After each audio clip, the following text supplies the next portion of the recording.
Hi hello നമസ്കാരം. എല്ലാവർക്കും സഹകാരിയുടെ പുതിയൊരു ക്ലാസ്സിലേക്ക് സ്വാഗതം. നമ്മൾ ഇന്നത്തെ ക്ലാസ്സിൽ നോക്കുന്നത് സോഷ്യൽ നെറ്റ്വർക്കിങ്ങിനെ കുറിച്ചാണ്. സോഷ്യൽ നെറ്റ്വർക്കിംഗ് അല്ലേ, എല്ലാവർക്കും വളരെ പ്രിയങ്കരമായിട്ടുള്ളൊരു സാധനമായി മാറിയിരിക്കുകയാണ് അല്ലേ. ആബാലവൃദ്ധജനം, അത് ഒരു കുഞ്ഞിനെ എടുക്കട്ടെ, നമ്മളെടുക്കട്ടെ, മുതിർന്നവരെടുക്കട്ടെ, എല്ലാവരും എന്താണ് സോഷ്യൽ നെറ്റ്വർക്കിംഗ് വളരെ പ്രധാനമായിട്ട് ഉപയോഗിക്കുന്ന ഒരു മാധ്യമമായിട്ട് മാറിക്കൊണ്ടിരിക്കുകയാണല്ലേ. എന്താണത്? പരസ്പരം നമുക്ക് കമ്മ്യൂണിക്കേറ്റ് ചെയ്യാം, മറ്റുള്ളവർ നമ്മുടെ ആശയങ്ങൾ പങ്കുവയ്ക്കാം, നമുക്ക് കോണ്ടാക്റ്റ് ചെയ്യാം, വളരെ വിദൂരതയിലുള്ളവരെ പോലും നമുക്ക് നിമിഷ നേരങ്ങൾ കൊണ്ട് കാണാനും കേൾക്കാനും അവരോട് സംസാരിക്കാനും ഒക്കെ സഹായിക്കുന്ന പലതരം പ്ലാറ്റ്ഫോമുകൾ നമുക്കിന്ന് ഓൺലൈൻ പ്ലാറ്റ്ഫോമുകൾ ഇന്ന് നമുക്ക് അവൈലബിൾ ആണ് അല്ലേ. അതിൽ ഏതൊക്കെയാണ് നമുക്ക് ഏതൊക്കെയാണ്, ആരൊക്കെയാണ് അത് ഇൻവെൻറ്റ് ചെയ്തതൊക്കെ നമ്മൾ അറിയേണ്ടത് വളരെ അത്യാവശ്യമാണ്. നമ്മളൊരു കമ്പ്യൂട്ടർ അല്ലെങ്കിൽ ഒരു IT പാർട്ട് എടുക്കുമ്പോൾ ഇതും നമുക്ക് എന്താണ് വളരെ പ്രാധാന്യത്തോടു കൂടി ചോദിക്കുന്ന ക്വസ്റ്റ്യൻസ് ആണ്. അപ്പം നമുക്ക് എന്ത് ചെയ്യാം, ക്ലാസ്സിലേക്ക് കടക്കാം. എന്താണ് സോഷ്യൽ നെറ്റ്വർക്കിംഗ്? സോഷ്യൽ നെറ്റ്വർക്കിംഗ് ഞാൻ ഓൾറെഡി പറഞ്ഞതാണ് അല്ലേ. സോഷ്യൽ നെറ്റ്വർക്കിംഗ് എന്താണ്? Social networking service is a web-based platform to build social network among people having same interest, activities and background. നമുക്ക് ഒരുപോലെ ഇഷ്ടവും താല്പര്യവുമുള്ള ആക്ടിവിറ്റീസ് ചെയ്യുന്നവർ, അവർക്ക് പരസ്പരം കമ്മ്യൂണിക്കേറ്റ് ചെയ്യാൻ വേണ്ടി, അവർക്ക് ആശയങ്ങൾ പങ്കുവയ്ക്കാൻ വേണ്ടിയിട്ട് ഉപയോഗിക്കുന്ന ഒരു സമൂഹ മാധ്യമമാണ് അല്ലെ ഓൺലൈൻ പ്ലാറ്റ്ഫോം. ഓൺലൈൻ പ്ലാറ്റ്ഫോമാണ് എന്ത് പറയും നമ്മൾ സോഷ്യൽ നെറ്റ്വർക്കിംഗ് എന്ന് പറയുന്നത്. ഒരേ തരത്തിലുള്ള കാറ്റഗറൈസ് ചെയ്ത ആൾക്കാർ ഒരു കൂട്ടം. ഇപ്പോൾ നമ്മൾ ഫോർ എക്സാമ്പിൾ നമുക്ക് ഏറ്റവും കൂടുതൽ ഇപ്പോൾ എല്ലാവരും എടുക്കുന്നുണ്ട് സ്കൂൾ ഗ്രൂപ്പുകൾ, വാട്സപ്പ് ഗ്രൂപ്പുകൾ, ദെൻ എന്താണ് ഇന്റർനെറ്റ് ഫോറംസ്, ഇതുപോലുള്ള പല സോഷ്യൽ നെറ്റ്വർക്ക്സ്, സോഷ്യൽ പ്ലാറ്റ്ഫോമിംഗ്, നമ്മൾ നെറ്റ്വർക്ക് പ്ലാറ്റ്ഫോമിംഗ് എന്താണ് നമ്മൾ ഉപയോഗിക്കുന്നുണ്ട് അല്ലേ. അതാണ് social network services is web based platform അല്ലേ. ഓൺലൈൻ വെബ് ബേസ്ഡ് പ്ലാറ്റ്ഫോം ആണ്, web based platform to build social network, അതായത് ആൾക്കാരുടെ സമൂഹമായിട്ടൊരു കൂട്ടായ്മ, social network among people having same interest, ഒരേ തരത്തിലുള്ള ഇൻട്രസ്റ്റും, അതായത് ഒരുപോലെയുള്ള അവരുടെ നമുക്ക് നമ്മുടെ കൂട്ടുകാരോട് സംസാരിക്കാൻ ഇഷ്ടമാണ്, നമ്മൾ വാട്സപ്പ് എടുത്ത് വെച്ച് മെസ്സേജ് ചെയ്യുന്നില്ലേ. അതുപോലെ തന്നെ നമ്മൾ കണ്ട സ്ഥലങ്ങൾ അത് നമുക്ക് മറ്റുള്ളവരോട് ഇതുപോലെ ഇൻട്രൊഡ്യൂസ് ചെയ്യാൻ വളരെ താല്പര്യമാണ്. നമ്മൾ എന്ത് ചെയ്യുന്നു, വീഡിയോസും ഫോട്ടോസൊക്കെ ഷെയർ ചെയ്യുന്നു. ഇതിനെല്ലാം അതാണ് same interest, people having same interest and activities and backgrounds. അതുപോലുള്ള സെയിം ആയിട്ടുള്ള കാര്യങ്ങൾ പങ്കുവയ്ക്കുന്നതിന് ഉപയോഗിക്കുന്ന ഓൺലൈൻ പ്ലാറ്റ്ഫോമുകളാണ് നമ്മൾ എന്തെന്ന് പറയുന്നത് സോഷ്യൽ നെറ്റ്വർക്കിംഗ് എന്ന് പറയുന്നത്. Some of the popular social networking sites are, നമ്മൾ സാധാരണയായിട്ട് ഉപയോഗിക്കുന്ന സോഷ്യൽ നെറ്റ്വർക്കിംഗ് സൈറ്റ്സ് ഏതാണ്? പെട്ടെന്ന് തന്നെ നമുക്ക് ഈ പേര് കേൾക്കുമ്പോൾ തന്നെ നമുക്ക് ആദ്യം സോഷ്യൽ മീഡിയ എന്ന് കേൾക്കുമ്പോൾ തന്നെ നമ്മളെല്ലാവരും ഉപയോഗിക്കുന്ന സോഷ്യൽ മീഡിയാസ് ആണ് മനസ്സിൽ വരുന്ന പേരുകൾ ഏതൊക്കെയാ? WhatsApp, Facebook, Twitter, Google plus, LinkedIn, MySpace, meet me, Skype, Instagram, internet forums, ഇതെല്ലാം നമ്മൾ യൂസ് ചെയ്യുന്ന സോഷ്യൽ നെറ്റ്വർക്കിംഗ് പ്ലാറ്റ്ഫോംസ് ആണ് അല്ലേ. ഇതൊക്കെ ഉപയോഗിക്കാത്തവരായിട്ട് ഇപ്പൊ ഇന്ന് ആരും ഇല്ല എന്ന് തന്നെ പറയാമല്ലേ. ഒരു കൊച്ചു കുട്ടിയെ തന്നെ നമ്മളെടുത്താൽ ആ കുട്ടി എന്താണ് ഒരു യൂട്യൂബോ അതിലൊക്കെ എന്തായിരിക്കും നോക്കുന്ന ഒരാളായിരിക്കും. അവർക്ക് ആവശ്യമായിട്ടുള്ള വീഡിയോസോ അതും ഇതൊക്കെ കാണുന്നവരായിരിക്കും. അതുപോലെ തന്നെ നമ്മൾ വലിയവരെടുത്താലോ എല്ലാവരും നമ്മൾ ചെയ്യുന്നു സോഷ്യൽ മീഡിയ ഉപയോഗിക്കാത്തവരായിട്ട് ആരും ഇല്ല അല്ലേ. സോഷ്യൽ നെറ്റ്വർക്കിംഗ് എന്താണ്? ഇത്തരം ആൾക്കാരെ പരസ്പരം കണക്ട് ചെയ്യാൻ ഉപയോഗിക്കുന്ന ഓൺലൈൻ പ്ലാറ്റ്ഫോമുകളാണ് നമ്മൾ എന്ത് പറയുന്നത് സോഷ്യൽ നെറ്റ്വർക്കിംഗ് എന്ന് പറയുന്നത്. നമുക്ക് ഓരോന്നായിട്ട് അതിലേക്ക് കടക്കാം. അങ്ങനെയാണെങ്കിൽ നമ്മുടെ സോഷ്യൽ നെറ്റ്വർക്കിംഗ് എന്തെന്ന് പറഞ്ഞാൽ ബേസിക്സ് ഉള്ള കാര്യമാണ് ഇപ്പോൾ പറഞ്ഞത്. ഒരേ തരമുള്ള ആക്ടിവിറ്റീസ് അല്ലെ സെയിം ഇൻട്രസ്റ്റുള്ള ആക്ടിവിറ്റീസ് ബാക്ക്ഗ്രൗണ്ട്സ് ഉള്ളവരെ കണക്ട് ചെയ്യുന്ന ടു ബിൽഡ് സോഷ്യൽ നെറ്റ്വർക്ക്, അവർക്കിടയിൽ ഒരു നെറ്റ്വർക്ക് ക്രിയേറ്റ് ചെയ്യാനായിട്ട് ഉപയോഗിക്കുന്ന ഒരു ഓൺലൈൻ അല്ലെങ്കിൽ വെബ് ബേസ്ഡ് പ്ലാറ്റ്ഫോമിനെയാണ് നമ്മൾ എന്തെന്ന് പറയുന്നത് സോഷ്യൽ നെറ്റ്വർക്കിംഗ് സർവീസ് എന്ന് പറയുന്നത്. ഇങ്ങനെ ലോകത്ത് ആദ്യമായി വന്ന സോഷ്യൽ നെറ്റ്വർക്കിംഗ് ചാനൽ ഏതാണ്? ലോകത്തിൽ ആദ്യത്തെ സോഷ്യൽ നെറ്റ്വർക്കിംഗ് സൈറ്റായിട്ട് വിശേഷിപ്പിച്ച ചാനൽ ഏതാണ്? 6degree.com. 6degree.com ഇത് മുമ്പ് ചോദിച്ചിട്ടുള്ള ഒരു PYQ ആണ്. ഒരു PYQ ആണത്. അതായത് പ്രീവിയസ് ഇയറിൽ ചോദിച്ചൊരു ക്വസ്റ്റ്യൻ ആണ്. ലോകത്തിലെ ആദ്യത്തെ സോഷ്യൽ നെറ്റ്വർക്കിംഗ് സൈറ്റായിട്ട് വിശേഷിപ്പിക്കപ്പെട്ട ചാനൽ ഏതാണ്? സോഷ്യൽ നെറ്റ്വർക്കിംഗ് ചാനൽ ഏതെന്നാണ് അല്ലെങ്കിൽ സൈറ്റ് ഏതെന്നാണ് 6degree.com. 1997 ഇൻട്രൊഡ്യൂസ് ചെയ്ത 6degree.com ആണ് ലോകത്തിലെ ആദ്യത്തെ സോഷ്യൽ നെറ്റ്വർക്കിംഗ് സൈറ്റ് എന്ന് പറയുന്നത്. അങ്ങനെയാണെങ്കിൽ നമ്മുടെ ഇന്ത്യയുടെ ആദ്യത്തെ സോഷ്യൽ നെറ്റ്വർക്കിംഗ് അല്ലെങ്കിൽ സോഷ്യൽ മീഡിയ ആപ്ലിക്കേഷൻ ഏതാണ്? നമ്മുടെ ഇന്ത്യയുടെ സ്വന്തമായിട്ട് എന്ന് ചോദിച്ചാൽ അത് ഏതാണ്? എലമെന്റ് ആണ്. Elements the first social media application developed in India. ഇന്ത്യയിൽ ഡെവലപ്പ് ചെയ്ത സോഷ്യൽ മീഡിയ ആപ്ലിക്കേഷൻ ഏതെന്ന് ചോദിച്ചാൽ അത് എലമെന്റ് ആണ്. ലോകത്ത് ആദ്യമായി നിലവിൽ വന്നത് സോഷ്യൽ മീഡിയ ആപ്ലിക്കേഷൻ ഏതാണ്? 6degree.com എന്ന സൈറ്റ് ആണെങ്കിൽ നമ്മുടെ ഇന്ത്യയുടെ ഏതാണ്? എലമെന്റ്സ് ആണ്. ഇന്ത്യയുടെ സോഷ്യൽ നെറ്റ്വർക്കിംഗ് സൈറ്റ് എന്ന് പറയുന്നത് എലമെന്റ്സ് ആണ്. നമുക്കിനി ഓരോ സോഷ്യൽ മീഡിയാസ് ഏതൊക്കെയാണ്, ആരാണ് കണ്ടുപിടിച്ചത്, അതിൻ്റെ ഹെഡ് ക്വാർട്ടേഴ്സ്. ഇനി അത് നമ്മൾ പഠിക്കാൻ പോകുന്നത് അതാണ്. അപ്പം നമുക്ക് ഈ പിക്ക് കാണുമ്പോൾ തന്നെ മനസ്സിലാവുമല്ലോ അതെന്താണ്? ട്വിറ്റർ ആണ്. ട്വിറ്റർ എന്താണ് ശരിക്കും? ട്വിറ്റർ ഒരു മൈക്രോ ബ്ലോഗ് സൈറ്റാണ്. മൈക്രോ ബ്ലോഗ് എന്താണ് മൈക്രോ ബ്ലോഗ് എന്ന് പറയുന്നത് നമുക്ക് കുഞ്ഞു ഷോർട്ടായിട്ടുള്ള മെസ്സേജും വീഡിയോസ് ഫോട്ടോസൊക്കെ നമ്മൾ ഷെയർ ചെയ്യുന്നതിനെയാണ് നമ്മൾ എന്തെന്ന് പറയുന്നത്? മൈക്രോ ബ്ലോഗ് എന്ന് പറയുന്നത്. അല്ലേ, നമുക്കിതൊക്കെ ഷെയർ ചെയ്യണം, എന്നാൽ നമുക്ക് വളരെ ലെങ്തി ആയിട്ടുള്ളതൊന്നും നമുക്ക് അതിനകത്ത് ഷെയർ ചെയ്യാൻ പറ്റും. അല്ല, നമ്മൾ ഷോർട്ടായിട്ടുള്ള കണ്ടന്റ്സ് പ്രൊവൈഡ് ചെയ്യുന്ന സൈറ്റുകളാണ് മൈക്രോ ബ്ലോഗ്സ് എന്ന് പറയുന്നത്. അതിനകത്ത് ഒരു പരിധി ഉണ്ടാവും, ഒരു ലിമിറ്റേഷൻ ഉണ്ടാവും. അതിനകത്ത് അപ്ലോഡ് ചെയ്യാൻ പറ്റുന്ന കണ്ടന്റുകൾക്ക് പരിധിയുള്ള സൈറ്റുകളെയാണ് നമ്മൾ എന്ത് പറയുന്നത്? മൈക്രോ ബ്ലോഗ്സ് എന്ന് പറയുന്നത്. പരിധിയുള്ള സൈറ്റുകൾ നമ്മൾ മൈക്രോ ബ്ലോഗ്സ് എന്ന് പറയും. അങ്ങനെ ഒരു മൈക്രോ ബ്ലോഗിംഗ് സൈറ്റാണ് ഏത്? ട്വിറ്റർ എന്ന് പറയുന്നത്. അപ്പൊ എന്താണ്? Twitter is an example of microblogs. മൈക്രോ ബ്ലോഗ്സിന് എക്സാമ്പിൾ ആണ് ആര്? ട്വിറ്റർ എന്ന് പറയുന്നത്. ട്വിറ്റർ കണ്ടുപിടിച്ചത് ആരാ? നമ്മൾ ഒരാൾ ചേർന്നല്ല കേട്ടോ. ഈ ട്വിറ്റർ എന്ന് പറയുന്ന ഈ സോഷ്യൽ മീഡിയ കണ്ടുപിടിച്ചതെന്ന് പറയുന്നത് ഈ 4 പേര് ചേർന്നിട്ടാണ് കണ്ടുപിടിച്ചത്. അപ്പം ആരൊക്കെയാന്ന് നോക്കിയേ. The Twitter was founded by, ആരൊക്കെയാ കണ്ടുപിടിച്ചത്? Jack Dorsey, Noah Glass, then Biz Stone, Evan Williams. ഈ 4 പേര് ചേർന്നിട്ടാണ് എന്ത് കണ്ടുപിടിച്ചത്? ട്വിറ്റർ എന്ന് പറയുന്ന സോഷ്യൽ മീഡിയ പ്ലാറ്റ്ഫോം കണ്ടുപിടിച്ചത്. അപ്പം നമുക്ക് ഈ പേരുകൾ ഭയങ്കര ബുദ്ധിമുട്ടാണ് എപ്പോഴും നമ്മളെ മെമ്മറൈസ് ചെയ്യാനായിട്ട്. അപ്പം നമുക്ക് എന്ത് ചെയ്യാം? വേണമെങ്കിൽ നമുക്കിങ്ങനെ ഒരിക്കൽ ഡോർസി ചേട്ടൻ എന്ത് ചെയ്തു? വൈകുന്നേരം ആയപ്പോഴത്തേക്കും ഗ്ലാസ്സിൽ കുറച്ച് വെള്ളവും ബിസ്ക്കറ്റും ഒക്കെ ആയിട്ട് കിളികളോട് സംസാരിച്ചോളൂ, ട്വീറ്റ് ചെയ്തുകൊണ്ടിരിക്കുക. എങ്ങനെയൊക്കെ നമുക്ക് എന്ത് ചെയ്യാം? ഈ കിളി നമുക്ക് ഇങ്ങനെ ഓർത്താൽ മതി, കിളികളെ സംസാരിക്കുന്നത്. അപ്പോൾ കിളി എന്ന് പറയുമ്പോൾ നമ്മൾ ഓർക്കുന്ന ട്വിറ്റർ. ഈ പിക്ക് വരുമ്പോൾ നമ്മുടെ മൈൻഡിൽ കത്തണം, അത് ട്വിറ്ററാണ്. ഓക്കെ, അപ്പോൾ കിളികളുണ്ട്. അപ്പോൾ എന്താണ്? നമ്മുടെ ജോർജ് ചേട്ടൻ വൈകുന്നേരം ഇപ്പോൾ ക്ലാസ്സിൽ കുറച്ച് വെള്ളവും ബിസ്ക്കറ്റൊക്കെ ആയിട്ട് എന്താ കിളിയൊക്കെ കൊണ്ടു കൊടുക്കാൻ പോയെന്നോ, കിളികളോട് സംസാരിച്ചുകൊണ്ടിരുന്നു, അങ്ങനെയൊക്കെ ചിന്തിക്കുക. അപ്പം അങ്ങനെ എന്താണ്? Jack Dorsey, Noah Glass, Biz Stone and Evan Williams. ഈ 4 പേര് ചേർന്നാണ് ട്വിറ്റർ എന്ത് ചെയ്തത്? ഫൗണ്ട് ചെയ്തത്. ജാക്കും ഗ്ലാസും ബിസ്സും ഈവനും ഒക്കെ അല്ലേ, ഇവാൻ വില്യംസ് എല്ലാം കൂടെ ചേർന്നാണ് ട്വിറ്റർ ഫൗണ്ട് ചെയ്തത്. ട്വിറ്റർ കണ്ടുപിടിച്ച വ്യക്തികൾ ആരെന്ന് ചോദിച്ചാൽ Jack Dorsey, Noah Glass, Biz Stone and Evan Williams. ഈ 4 പേര് ചേർന്നാണ് ട്വിറ്റർ ഫൗണ്ട് ചെയ്തത്. അപ്പം അത് ഏത് വർഷമാണ് ട്വിറ്റർ ഫൗണ്ട് ചെയ്തത്? ഓർക്കുക, എല്ലാം ലേറ്റസ്റ്റ് ഇയേഴ്സ് ഒക്കെ ആണല്ലേ, വലിയ പഴക്കമൊന്നുമില്ല. വലിയ പഴക്കം ഇല്ലാതെയല്ല, അങ്ങനെ ഒരുപാട് നമ്മൾ പണ്ട് ഹിസ്റ്ററി കൊണ്ടിരിക്കുന്ന പോലെയൊന്നുമല്ല, വളരെ നമ്മൾ ഇതായിട്ടുള്ള കാര്യങ്ങളാണ് അല്ലേ. അപ്പോൾ എന്താ ഇയർ ഫൗണ്ട് ചെയ്തത് ഏത് ഇയറാണ്? 2006. 2006 എന്ത് ചെയ്തത്? ട്വിറ്റർ ഫൗണ്ട് ചെയ്തിരിക്കുന്നത്. 2006 Jack Dorsey, Noah Glass, Biz Stone and Evan Williams ഈ 4 പേര് കൂടി ഫൗണ്ട് ചെയ്ത മൈക്രോ ബ്ലോഗിംഗ് സൈറ്റാണ് എന്ത്? ട്വിറ്റർ എന്ന് പറയുന്നത്. അപ്പോൾ ട്വിറ്ററിൽ പറയുന്ന മെസ്സേജുകൾ നമ്മൾ എന്താ പറയുക? ട്വീറ്റ്സ് എന്നാണ് പറയുന്നത് അല്ലേ. ട്വിറ്ററിൽ വരുന്ന മെസ്സേജുകൾ നമ്മൾ പറയുന്ന പേരാണ് ട്വീറ്റ്സ്. അത് ഓർക്കുക, നമുക്ക് പഠിക്കാം. ദെൻ അടുത്തത് എന്താ? Social network known as SMS in the world of internet. Internet ലോകത്തിന്റെ SMS എന്ന് പറയപ്പെടുന്ന സോഷ്യൽ നെറ്റ്വർക്ക് എന്ന് ചോദിച്ചാൽ അത് ആര് തന്നെയാണ്? നമ്മുടെ സ്വന്തം ട്വിറ്റർ ആണ് അല്ലേ. സ്വന്തം ട്വിറ്ററിനെയാണ് എന്ത്? SMS in the world of internet. ഇന്റർനെറ്റിന്റെ ലോകത്തെ SMS എന്ന് പറയുന്നത് ആരാണ്? ട്വിറ്ററാണ്. ഇതും ചോദിച്ചിട്ടുള്ളൊരു ക്വസ്റ്റ്യൻ ആണ്. സോ നമ്മുടെ മെമ്മറൈസ് ചെയ്യാം. ട്വിറ്റർ ലോകത്തിലെ ആദ്യത്തെ ചാനൽ ഏതാ? 6degree.com അല്ലെ. 1997 ആദ്യത്തെ സോഷ്യൽ മീഡിയ എന്ന് പറയുന്നത് 6degree. ഇന്ത്യയുടെ ഏതാ? ഇന്ത്യയുടെ ആദ്യത്തെ സോഷ്യൽ നെറ്റ്വർക്ക് സൈറ്റ് ഏതാ? എലമെന്റ്സ് ആണ്. ദെൻ ട്വിറ്റർ എന്താ? ട്വിറ്റർ അക്കൗണ്ട് എന്ന് പറയുന്നത് ഒരു മൈക്രോ ബ്ലോഗിംഗ് സൈറ്റാണ്. 2006 നിലവിൽ വന്നു. ഇന്റർനെറ്റ് ലോകത്തെ SMS in the world of internet എന്നറിയപ്പെടുന്നത് ആരാണ്? ട്വിറ്ററാണ്. ദെൻ ട്വിറ്ററിന്റെ ഫൗണ്ടേഴ്സ് ആരൊക്കെയാണ്? ജാക്കും പറഞ്ഞല്ലേ, ജാക്ക് ഡോർസിയും ഇവാനും ബിഡ്സ്റ്റോണും ഇവാൻ വില്യംസ് എല്ലാം കൂടെ ചേർന്ന് ഫൗണ്ട് ചെയ്തതാണ് ആരെന്ന് പറയുന്നത്? ട്വിറ്റർ എന്ന് പറയുന്നത്. അത് ഏത് വർഷം? 2006. 2006 ട്വിറ്റർ ഫൗണ്ട് ചെയ്തത്.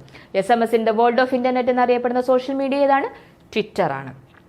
ഞാൻ പറഞ്ഞു ട്വിറ്റർ ഒരു മൈക്രോ ബ്ലോഗിംഗ് സൈറ്റാണ്. അപ്പോൾ അതിനകത്ത് എൻ്റർ ചെയ്യുന്ന ക്യാരക്ടേഴ്സ് അല്ലെങ്കിൽ കണ്ടന്റിന് ഒരു ലിമിറ്റേഷൻ ഉണ്ട്. ഈ ലിമിറ്റേഷനുള്ള കണ്ടന്റ് ആകുമ്പോഴത്തേക്കും നോക്കിയാൽ അപ്പോൾ അതിനകത്ത് മാക്സിമം ലെങ്ത് എന്ന് പറയുന്നത് എത്രയായിരിക്കും? നമുക്ക് ഈ ട്വിറ്ററിനകത്ത് സെൻഡ് ചെയ്യാൻ പറ്റുന്ന മാക്സിമം ക്യാരക്ടർ ലെങ്ത് എന്ന് പറയുന്നത് 280 ഡിഗ്രിയാണ്. 280 ക്യാരക്ടേഴ്സാണ്. 280 ക്യാരക്ടേഴ്സ് മാത്രമേ നമുക്ക് എന്ത് ചെയ്യാൻ പറ്റൂ, അതിനകത്ത് ട്വീറ്റ് ചെയ്യാനായിട്ട് സാധിക്കുള്ളൂ. മാക്സിമം ലെങ്ത് ആണ്. ട്വിറ്ററിൻ്റെ മാക്സിമം ലെങ്ത് എന്ന് പറയുന്നത് 280 ക്യാരക്ടേഴ്സാണ്. അതുകൂടി ഓർത്ത് വയ്ക്കുക. അതുകൊണ്ട് തന്നെ അതെന്താണ്, മൈക്രോ ബ്ലോഗിംഗ് സൈറ്റാണ്. What we call label that indicate the subject of tweets on Twitter. ഞാൻ പറഞ്ഞു ട്വിറ്ററിലെ മെസ്സേജ് അല്ലേ, മെസ്സേജ് നമ്മൾ ട്വീറ്റ്സ് എന്നാണ് പറയുന്നത്. ട്വീറ്റ്സ് കൊടുക്കുന്നതിന് നമ്മൾ കൊടുക്കുന്ന സിമ്പിൾ ഏതാണ്? ആ സിമ്പിളാണ് നമ്മൾ എന്താ, ഹാഷ് ടാഗ് ആണല്ലേ. നമ്മൾ ഈ വരയ്ക്കുന്ന സാധനത്തിനാണ് നമ്മൾ എന്ത് പറയുന്നത്, hashtag. Simple used for ഹാഷ് ടാഗിന് എന്താണ്, നമ്മൾ ഈ സിമ്പിളാണ് നമ്മൾ യൂസ് ചെയ്യുന്നത്. ട്വിറ്ററിൻ്റെ മെസ്സേജിന് ഫ്രണ്ടിൽ നമ്മൾ എന്ത് ചെയ്യും, ഹാഷ് ടാഗ് ഇട്ടാണ് നമ്മൾ മെസ്സേജ് സെൻഡ് ചെയ്യുന്നത്. ട്വിറ്ററിൻ്റെ പ്രത്യേകത എന്താ, നമ്മുടെ ഇന്ത്യയിലെ ആദ്യത്തെ മോണുമെന്റ്, സ്വന്തമായി ട്വിറ്റർ അക്കൗണ്ട് ഉണ്ടാക്കിയ മോണുമെന്റ് ഏതാണ് എന്ന് ഇതും ഒരു ചോദിച്ചിട്ടുള്ള ക്വസ്റ്റ്യൻ ആണ്. സ്വന്തമായിട്ട് അല്ലേ, the first monument in India have its on Twitter account. സ്വന്തമായി ട്വിറ്റർ അക്കൗണ്ടുള്ള ഇന്ത്യയിലെ ആദ്യത്തെ മോണുമെന്റ് ഏതാണ്? അതേതാണ്? താജ്മഹലാണ് അല്ലേ. താജ്മഹൽ അല്ലേ, ഷാജഹാൻ മുംതാസിന് വേണ്ടി പണിയെടുപ്പിച്ച പ്രേമോപഹാരമായ താജ്മഹലാണ് സ്വന്തമായി ട്വിറ്റർ അക്കൗണ്ട് ഉണ്ടാക്കിയിട്ടുള്ളത്. ഇന്ത്യയിലെ ആദ്യത്തെ മോണുമെന്റ് ആണ്. The new version of Twitter ഏതാണ്? താജ്മഹൽ ഓർത്തിരിക്കുക, വിട്ടുപോകരുത്. ഇന്ത്യയിലെ ഫസ്റ്റ് മോണുമെന്റ് ആണ് കേട്ടോ. ഇന്ത്യയിലെ ആദ്യത്തെയാണ്, ഇന്ത്യയിലെ ആദ്യത്തെ സ്വന്തമായിട്ട് ട്വിറ്റർ അക്കൗണ്ടുള്ള മോണുമെന്റ് ഏതെന്ന് ചോദിച്ചാൽ അത് താജ്മഹലാണ്. The new Indian version of ട്വിറ്ററിന്റെ പുതിയ ഇന്ത്യൻ വെർഷൻ ഏതാണ്? ട്യൂട്ടർ ആണല്ലേ. ട്യൂട്ടറാണ് ഇന്ത്യയിലെ ന്യൂ വേർഷൻ ഓഫ് ട്വിറ്റർ എന്ന് പറയുന്നത് ട്യൂട്ടറാണ്. Message posted in the Twitter is called tweets. നമ്മൾ പറഞ്ഞല്ലേ, തുടക്കത്തിൽ തന്നെ നമ്മൾ പറഞ്ഞു, ട്വിറ്ററിൽ അയക്കുന്ന മെസ്സേജിന് നമ്മൾ പറയുന്ന പേരെന്താണ്? ട്വീറ്റ്സ് എന്നാണ് പറയുന്നത്. അപ്പം നമ്മൾ ഒന്നുകൂടെ പറയുന്നു, ട്വിറ്റർ നമ്മുടെ social media platform, social media networking ചാനലിൽ ആദ്യം പഠിച്ച സോഷ്യൽ നെറ്റ്വർക്കിംഗ് പ്ലാറ്റ്ഫോം ഏതാണെന്ന് ചോദിച്ചാൽ അത് ട്വിറ്റർ ആണ്. ലോകത്തിലെ ആദ്യത്തെ സോഷ്യൽ നെറ്റ്വർക്കിംഗ് ചാനൽ ഏതാണ്? 660.com. ഇന്ത്യയുടേതാണെങ്കിലോ എലമെന്റ്സ്. ദെൻ നമ്മുടെ ഫസ്റ്റ് പഠിച്ചത് ഏതാണ്? ട്വിറ്ററാണ്. ട്വിറ്ററിന്റെ പ്രത്യേകത എന്താണ്? ട്വിറ്റർ ഡെവലപ്പ് ചെയ്ത വർഷം ഏതാണ്? 2006 ട്വിറ്ററിലെ മെസ്സേജുകളെ നമ്മൾ പറയുന്ന പേരാണ് ട്വീറ്റ്സ് എന്ന് പറയുന്നത്. ദെൻ ട്വിറ്റർ കണ്ടുപിടിച്ച ട്വിറ്റർ ഒരു മൈക്രോ ബ്ലോഗിംഗ് സൈറ്റാണ്. ദെൻ ട്വിറ്റർ ഫൗണ്ട് ചെയ്ത വ്യക്തികൾ ആരാണ്? ജാക്ക് ഡോർസി, ഇവാൻ വില്യം, പിന്നെ ആരാണ്, ഞാൻ രണ്ടുപേരുടെ പേരൂടെ പറഞ്ഞില്ലേ, ജാക്ക് ഡോർസി, ഇവാൻ വില്യം, ബിസ്റ്റോണും നൊഹോ ഗ്ലാസും, 4 പേരും ഓർമ്മയില്ലേ? ഇത് ഓർത്ത് വയ്ക്കുക. ദെൻ സ്വന്തമായി ട്വിറ്റർ അക്കൗണ്ട് ഉള്ളത് താജ്മഹലിനാണ്. ദെൻ ട്വിറ്ററിൻ്റെ ന്യൂ വെർഷൻ നമ്മൾ പറയുന്നത് ട്യൂട്ടർ. കൂടാതെ ട്വിറ്ററിൽ പറയുന്ന മെസ്സേജുകൾ എന്താണ്? ട്വീറ്റ്സ്. ട്വിറ്ററിൽ നമ്മൾ മെസ്സേജ് അയക്കുമ്പോൾ ഉപയോഗിക്കുന്ന സിമ്പിൾ ഏതാണ്? ഹാഷ് ടാഗ് ആണ് അല്ലേ, ഹാഷ് ടാഗ് ആണ്. ദെൻ മാക്സിമം ക്യാരക്ടർ ലെങ്ത് എത്രയായിരുന്നു? 280. അതുകൊണ്ട് തന്നെ നമ്മളിതിന് എന്താ അറിയുന്നത്? മൈക്രോ ബ്ലോഗിംഗ് സൈറ്റ് എന്നാണ് അറിയപ്പെടുന്നത്. ട്വിറ്റർ ഓക്കെയാണ്. നമ്മൾ നെക്സ്റ്റ് സോഷ്യൽ മീഡിയ നെറ്റ്വർക്കിംഗ് പ്ലാറ്റ്ഫോമിലേക്ക് കടക്കുന്നു. ഏതാണിത്? നമ്മുടെ സ്വന്തം കൂ ആപ്പാണ്. കൂ ആപ്പ് എന്ന് പറയുന്നത് എന്ത് തന്നെയാണ്? മൈക്രോ ബ്ലോഗിംഗ് സൈറ്റാണ്.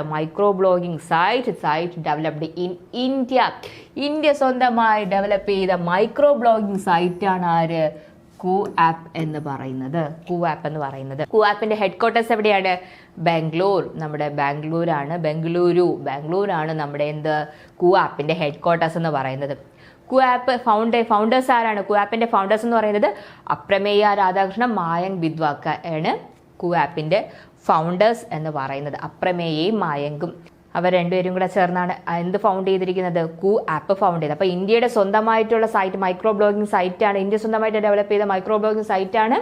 ഇന്ത്യ ഡെവലപ്പ് ചെയ്ത മൈക്രോ ബ്ലോഗിംഗ് സൈറ്റാണ് ഏതെന്ന് പറയുന്നത്? കൂ ആപ്പ് എന്ന് പറയുന്നത്. ദെൻ കൂ ആപ്പിന്റെ ഹെഡ് ക്വാർട്ടേഴ്സ് ബാംഗ്ലൂരു ആണ്. കൂ ആപ്പ് ഫൗണ്ട് ചെയ്തത് അപ്രമേയ രാധാകൃഷ്ണൻ, മായങ്ക് ബിദ്വാക്കയാണ് കൂ ആപ്പ് ഫൗണ്ട് ചെയ്തത്. ദെൻ ഏത് വർഷമാണ് കൂ ആപ്പ് ഫൗണ്ട് ചെയ്തത്? 1 മാർച്ച് 2020. 2020 എന്ത് ചെയ്ത്? ഊന്ന് ഓർക്കുമ്പോൾ ഉണ്ടായി, ഈ ഉണ്ടായി, ഈ 0 ഓർക്കുക. 2020 ഇങ്ങനെയൊക്കെ എന്തെങ്കിലുമൊക്കെ കണക്ട് ചെയ്ത് ഓർക്കുക. 1 മാർച്ച് 1 മാർച്ച് 2020 കൂ ആപ്പ് ഡെവലപ്പ് ചെയ്തത്. ഓക്കെയാണ്. ഇപ്പോൾ കൂ ആപ്പ് മൈക്രോ ബ്ലോഗിംഗ് സൈറ്റാണ്, ഇന്ത്യ ഡെവലപ്പ് ചെയ്തതാണ്, ഹെഡ് ക്വാർട്ടേഴ്സ് ബംഗളൂരു ആണ്, കണ്ടുപിടിച്ച ഫൗണ്ടേഴ്സ് ആരെന്ന് ചോദിച്ചാൽ അപ്രമേയ രാധാകൃഷ്ണനും മായങ്ക് ബിദ്വാക്കയാണ് കണ്ടുപിടിച്ചത്. ഏത് വർഷം ചോദിച്ചാൽ 1 മാർച്ച് 2020 കൂ ആപ്പ് ഡെവലപ്പ് ചെയ്തത്. കൂ ആപ്പ് സിമ്പിളാണ്, വളരെ സിമ്പിളായിട്ട് വന്നിരിക്കുക. ഇന്ത്യയുടെ സ്വന്തം ആപ്ലിക്കേഷനാണ് കൂ ആപ്പ്, മൈക്രോ ബ്ലോഗിംഗ് സൈറ്റാണ് കൂ ആപ്പ് എന്ന് പറയുന്നത്. ഡെവലപ്പ് ചെയ്തത് അപ്രമേയയും മായങ്കും കൂടെ ചേർന്നാണ് 1 മാർച്ച് 2020. പക്ഷേ ഇതിനൊരു സംഭവം എന്ന് വെച്ചാൽ നമ്മൾ റീസെൻ്റ് ആയിട്ട് ചോദിക്കാൻ സാധ്യതയുള്ള ഒരു ക്വസ്റ്റ്യൻ ആണ്.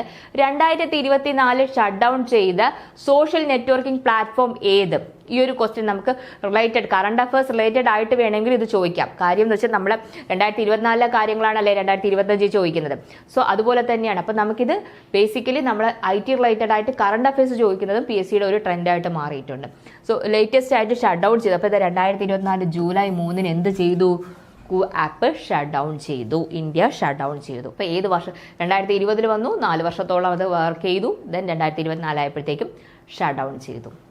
അപ്പോൾ കൂ ആപ്പ് ഓക്കെയാണ്, നമ്മൾ പഠിച്ചല്ലോ അല്ലേ?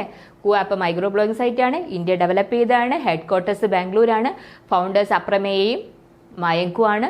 ദെൻ ഫൗണ്ടഡ് ഇയർ ഏതാണ്? 2020 മാർച്ച് 1, ജൂലൈ 3 2024 അത് എന്ത് ചെയ്യും? ഷട്ട് ഡൗൺ ചെയ്യുകയും ചെയ്തു. ഇന്ത്യയുടെ ആദ്യത്തെ സോഷ്യൽ നെറ്റ്വർക്കിംഗ് സൈറ്റ് ഏതായിരുന്നു? Element. Next social networking site ഏതാണ്? ഫേസ്ബുക്ക് അല്ലേ? ഏറ്റവും കൂടുതൽ പ്രചാരത്തിലുള്ളത്, ഏറ്റവും കൂടുതൽ ആൾക്കാർ ഉപയോഗിക്കുന്നത്, ഏറ്റവും ആൾക്കാർക്ക് വളരെയധികം കൺവീനിയൻറ്റ് നേടിയ ഒരു, അല്ലെങ്കിൽ എല്ലാവരുടെയും പ്രചാരം നേടിയ ഒരു സമൂഹ മാധ്യമമാണ് ഏത്? ഫേസ്ബുക്ക് എന്ന് പറയുന്നത്.